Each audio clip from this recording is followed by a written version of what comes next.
नमस्कार दोस्तों, स्वागत है आपका हमारे यूट्यूब चैनल में। आज की इस वीडियो में हम रविवार व्रत की कथा का पाठ करेंगे, तो आइए पाठ शुरू करते हैं। कहते हैं कि सूर्य देव की आराधना करने से कुंडली के सभी दोष दूर हो जाते हैं। कुंडली में सूर्य मजबूत अवस्था में हो तो समाज में खूब मान सम्मान मिलता है और सुख समृद्धि की वृद्धि होती है।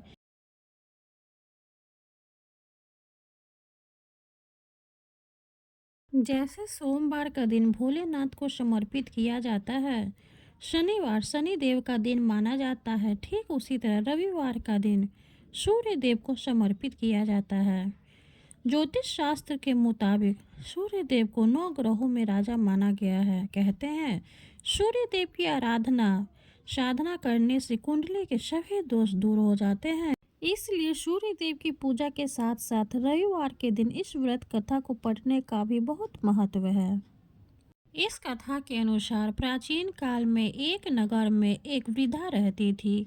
वह रविवार नियम से घर आंगन को गोबर से लीप कर भोजन तैयार किया करती थी और सूर्य देव को भोग लगाने के बाद ही खुद भोजन करती थी।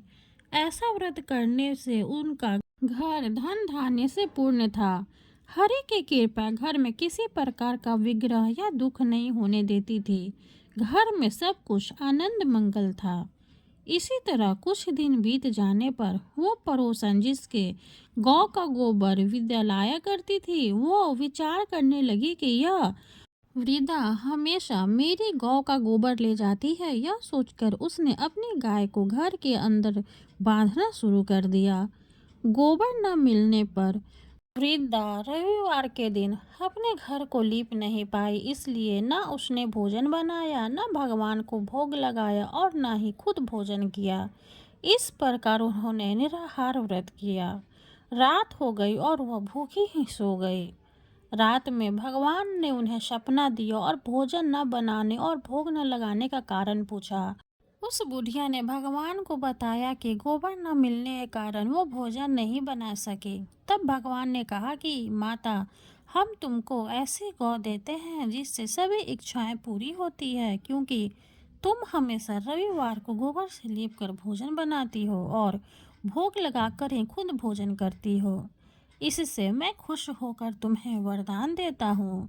सपने में भगवान का यह वरदान पाकर जब बूढ़ी औरत की आंख खुली तो देखा कि आंगन में एक अति सुंदर गौ और बछड़ा बंधे हुए हैं। गाय और बछड़े को देखकर वह खुश हो जाती है और घर के बाहर बांध देती है और खाने को चारा डाल देती है। जब पड़ोसन ने बूढ़ी औरत के घर के बाहर अति सुंदर गौ और बछड़े को देखा तो द्वेष भावना से प्रेरित होकर उसका हृदय जल उठा और जब उसने देखा कि गाय ने सोने का गोबर दिया है तो वे गाय का सोने का गोबर ले गई और अपनी गाय के गोबर को उसकी जगह रख दिया।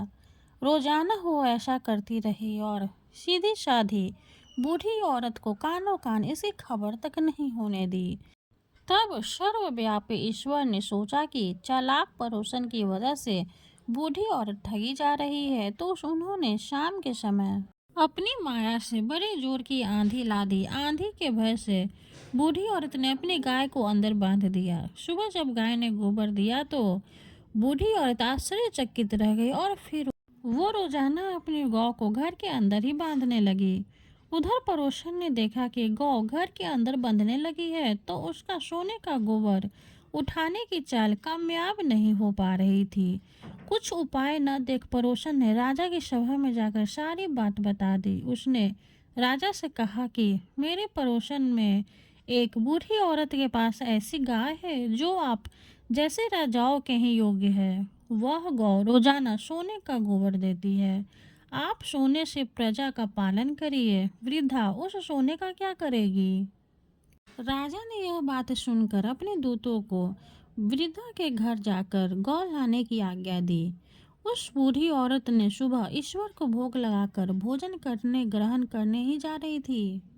तभी राजा के कर्मचारी गाय खोल कर ले गए। यह देख वो काफी रोई चिल्लाई, लेकिन कर्मचारी ने एक न सुने। उस दिन फिर वृद्धा गौ के वियोग में भोजन न कर सकी और रात भर रो रो कर ईश्वर से गाय को पुनः पाने की प्रार्थना करती रही। वहीं दूसरी ओर राजा गौ को देखकर प्रसन्न हुआ और सुबह जैसे ही वो उठा सारा महल गोबर से भरा दिखाई देने लगा। राजा यह देखकर घबरा गया। भगवान ने रात में राजा को स्वप्न में कहा था, हे राजा, गाय वृद्धा को लौटा दो।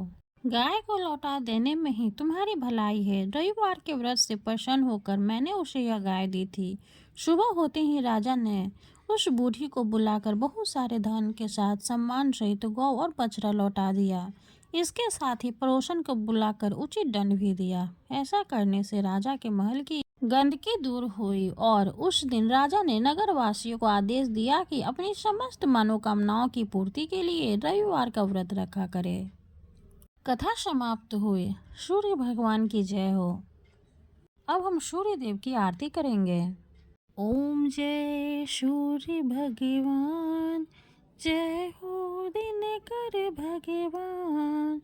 जगत के नेत्र स्वरूपा, तुम हो त्रिगुण स्वरूपा। धरत सभी तव ध्यान, ओम जय सूर्य भगवान। ओम जय सूर्य भगवान। सारथी अरुण है प्रभु तुम, श्वेत कमल धारी। तुम चार भुजाधारी, अश्व है साथ तुम्हारे। कोटि किरण पसारे, तुम हो देव महान। ओम जय सूर्य भगवान। ओम जय सूर्य भगवान। उषा काल में जब तुम उदयाचल आते, सब तब दर्शन पाते। फैलाते उजियारा, जागता तब जग सारा। करे सब तब गुणगान, ओम जय सूर्य भगवान। ओम जय सूर्य भगवान। संध्या में भुवनेश्वर अस्ताचल जाते।